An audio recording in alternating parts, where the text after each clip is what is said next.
Body language बघा, याच्यावरती अनेक गुन्हे दाखल आहेत। याच्या हातामध्ये पिस्टन आहे, याला गुंड म्हणून याची प्रवृत्ती साबूत करायची आहे। कांचन दादा नावाच्या टोपण नावानं हा वावरतो। याच्यावरती अनेक गुन्हे दाखल आहेत। आपल्या जातीच्या प्रतिष्ठेपायी या आरोपीनं 18 वर्षाच्या मुलाची हत्या केलेली आहे।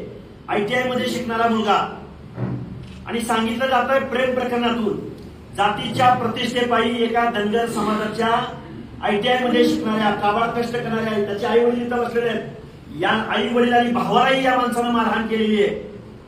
आम्ही या महाराष्ट्रामध्ये सामाजिक कार्यकर्ता म्हणून काम करत असताना, ओबीसीचा आंदोलक म्हणून काम करत असताना गेल्या अनेक दिवसांमध्ये इथल्या लोकांनी आमच्यावर जातीवादी म्हणून शिक्का मारला। आर्थिक देवाणघेवाणीतून हत्या झाल्या, त्याच्या बाबतीमध्ये या महाराष्ट्रामध्ये खूप मोठं वादळ निर्माण झालं पाहिजे।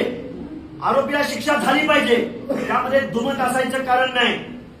पण हजारो वर्षाच्या व्यवस्थेमध्ये उच्च जातीने खालच्या जातीच्या लोकांना आजपर्यंत कशा पद्धतीने वागणूक दिलेली आहे, त्याचं मूर्तिमंत उदाहरण म्हणजे हे लातूर जिल्ह्यातल्या टाकळी गावातलं हे उदाहरण आहे।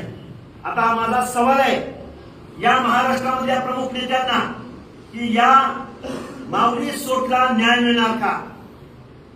या महाराष्ट्रातल्या सर्व इलेक्ट्रॉनिक प्रिंट मीडिया सगळ्यांना माझी विनंती आहे, ज्या पद्धतीने सिलेक्टिव्ह प्रोग्राम एखाद्या माणसाचा राजकीय मोठ्या व्यक्तीचा बळी घेण्यासाठी इथं प्रोग्राम राबवले जातात। मग पुणे जिल्ह्यातल्या राजगुरुनगर मधल्या गिरी गोसावी समाजातल्या 2 चिमुरड्या मुलींची हत्या झाली, पण मीडिया असेल किंवा लोकप्रतिनिधी असतील किंवा आमदार खासदार असतील किंवा शरदचंद्रजी पवार मुख्यमंत्र्यांना पत्र लिहितात बीड जिल्ह्यामधल्या दादागिरीविषयी, असेल बीड जिल्ह्यामध्ये दादागिरी, पण या लातूर मधल्या अशा प्रवृत्तींच्या विरोधामध्ये कोण पत्र लिहिणार?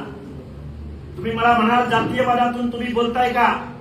आम्ही आरोपीची जात शोधत नाही, पण तुम्ही खालच्या जातीच्या मुलानं अशा पद्धतीनं खालच्या जातीतल्या मुलाचा खालच्या जातीतल्या